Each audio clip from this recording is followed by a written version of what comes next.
हरे नाम वै केवलम कलौ नस्तिब्बो गतिरन्यथा। বলছে হরের নাম ওই কেবল, এই হরে কৃষ্ণ নামেই হচ্ছে কেবল। কলৌ নাস্তেব্য গতিরন্যতা, এই নাই নাই নাই তিনবার না বলল।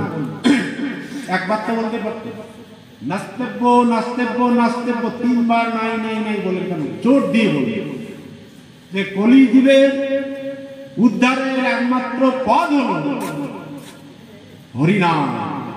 হরে কৃষ্ণ কৃষ্ণ কৃষ্ণ হরে হরে, হরে রাম হরে হরে। এই হচ্ছে কলির জীবের উদ্ধারের একমাত্র মহামন্ত্র, মূল। আর কোন উপায় নেই। তাহলে এত সহজ উপায় সেই আমাদের কৃপালু দয়ালু গৌরাঙ্গ প্রভু আমাদের। তো কলিযুগ ধর্ম হয় নাম সংকীর্তন, চারি যুগে চারি ধর্ম জীবের কারণ। অতএব কলিযুগে নাম যজ্ঞ সার, আর কোন ধর্ম কইলে নাহি হবে পার। এই নাম যজ্ঞ ছাড়া আর কোন ধর্ম করলে আর পার হবে না। পরিষ্কার বলেন চৈতন্য ভাগবতে মহাপ্রভু, একমাত্র নাম সংকীর্তন, এটা দিয়ে ভবসিন্ধু পার হবে, আর কোন উপায় নেই। যতই বলেন না, হ্যাঁ। তাই এই মহাপ্রভু বলছেন যে কিভাবে নাম নিলে নামের ক্রিয়া হয়। আমরা তো নাম নেই। হরে কৃষ্ণ কৃষ্ণ কৃষ্ণ হরে হরে, হরে রাম রাম রাম হরে হরে। আমরা নাম নেই, কিন্তু মহাপ্রভু বললেন কিভাবে নাম নিলে নামের ক্রিয়া হয়। তাই সাধু সন্তদের সাবধান করে দিলেন। তিলক মালা চৈতন্য, আমার সাধু গেরুয়া বেশ, আমি বৈষ্ণব সাধু, এই যদি চিত্তে অহংকার থাকে তাহলে কোনদিন কৃষ্ণ প্রেম জন্মাবে না। তাই বলছে যে কোটি জন্ম কর যদি হরে কৃষ্ণ নাম, তবু না মিলিবে কৃষ্ণ প্রেম ধাম। সাধু সাবধান, সাধু সাজনা সাধু হও। দেখুন চৈতন্য চরিতামৃতে ভাগবতে বলল যে কোটি জন্ম লহ যদি হরে কৃষ্ণ নাম, তবু না মিলিবে কৃষ্ণ প্রেম ধাম। হায় রে হায়, কোটি জন্ম যদি আমি নাম দিয়ে কৃষ্ণ প্রেম ধাম না পাই, তাহলে আমার কি লাভ? এই হরে কৃষ্ণ নাম করে কি লাভ? আমার এই ভগবতে আসলেও এসে কি লাভ? আর আমার ব্যাসাসনে বসেও বা কি লাভ? তাই নয় কি? এটা সাধুদের উদ্দেশ্যে বলছে। সাধু সাবধান। আমরা সাধু হয়ে অহংকার করি তো, আমি বড় সাধু হয়ে গেছি,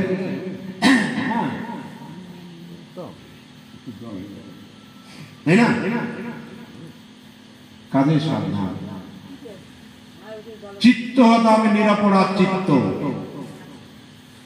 আবার সাধারণ লোক যারা সাধারণ, তারা তো ভাববে আচ্ছা এইভাবে বলছে কোটি জন্ম নাম নিলেও যদি কৃষ্ণ প্রেম না হয় তাহলে আমরা আর কেন, তাই না? এটা তো স্বাভাবিক না। সমস্ত কলিযুগের উদ্ধারের জন্য তিনি পথ করে দিলেন হরে কৃষ্ণ নাম। কি বললেন? যে এক কৃষ্ণ নামে যত পাপ হরে, জীবে সাধ্য নাই তত পাপ করে নিতাই।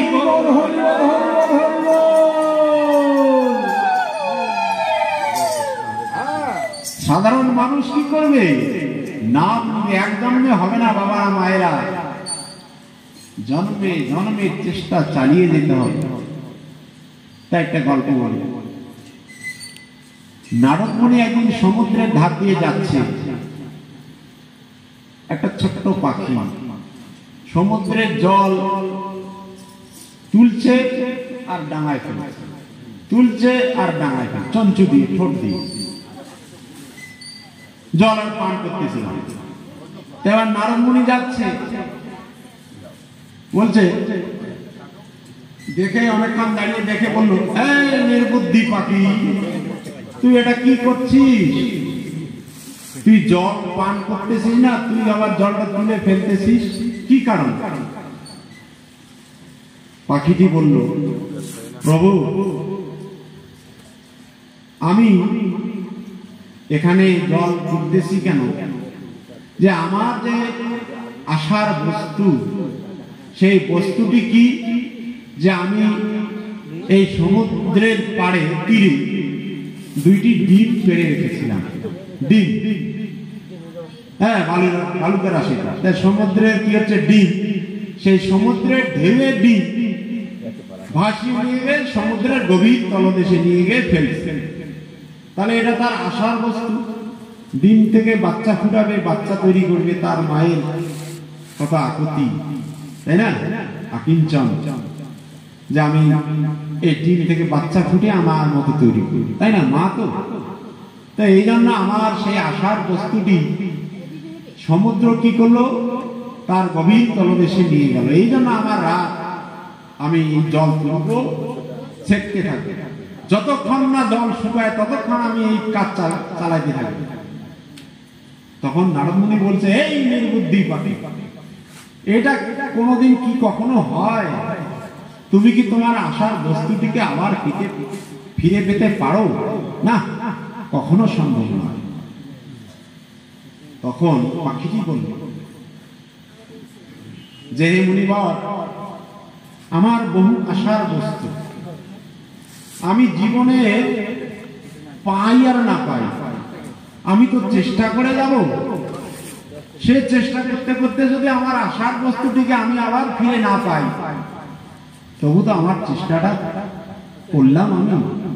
তাই আমরা ভক্তগণ, আমরা গোবিন্দের চরণ পাই আর না পাই, আমরা এই জন্মে কিছু ওই নির্বুদ্ধি পাখির মতো আমরা চেষ্টা করে যাব, ভগবত আসরে যাব, নাম কীর্তনে যাব, পাঠ আসরে যাব, হরে নাম জপ করব। তাহলে চেষ্টা তো করতে হবে আমাদের, এক জন্মে হবে না বাবা না। তাহলে জন্মান্তরের সাধনা চেষ্টা যোগীরাও পারে না, মুনিরাও পারে না। হ্যাঁ, তাহলে আমাদের মতো সাধারণ জীবের পক্ষে কি সম্ভব? কৃষ্ণ চরণ পাওয়া খুব কঠিন। তাই সাধারণ লোক যাতে ওই নির্বুদ্ধি পাখির মতো এগিয়ে আসে, তার জন্য বলছে, কৃষ্ণ নামে যত পাপ হরে, জীবের সাধ্য নাই তত পাপ করে। মানে আমাদের সাধ্য নাই অত পাপ করি, যদি নাম নিতেই থাকি তাহলে যত পাপ আছে, জন্মান্তরীণ দুর্বাসনা, কামনা, বাসনার ফলে কায়নায় বাক্যে অজান্তে কত জানা অজানা পাপ আছে, আমরা পাপ করেই চলছি। প্রতিটা মুহূর্তে কিন্তু আমরা পাপী, পাপ করে চলছি, আমরা জানি না। কিন্তু একমাত্র পাপের প্রায়শ্চিত্ত হচ্ছে এই হরিনাম। তাই মহাপ্রভু বলছেন, তোমার সকল প্রকার পাপ দূরে যাবে, প্রেমের উল্লাস হবে, শুভ ভক্তির হৃদয় হবে একমাত্র হরি নামে।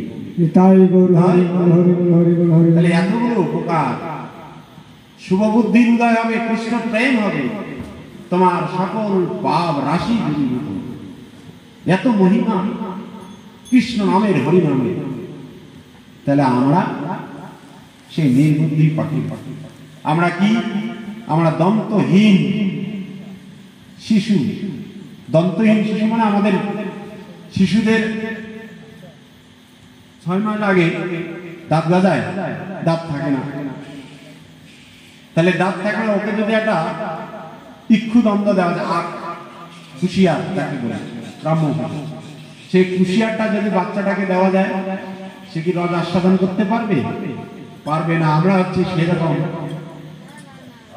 দন্তহীন শিশু, আমাদের দাঁত নাই, আমরা গৌর গোবিন্দের লীলা কীর্তন আস্বাদন করতে পারি না, আমাদের দাঁত নেই। হ্যাঁ, আমরা দন্তহীন শিশু। তাহলে আমাদের কিভাবে আস্বাদন করতে হবে? যে আমাদের আস্বাদন করতে হবে ভক্তি প্রেম। ভক্তি প্রেম যদি আমার হৃদয়ে থাকে, তাহলে আমরা কৃষ্ণ কৃপা, কৃষ্ণ রস, প্রেম রস আস্বাদন করতে পারি।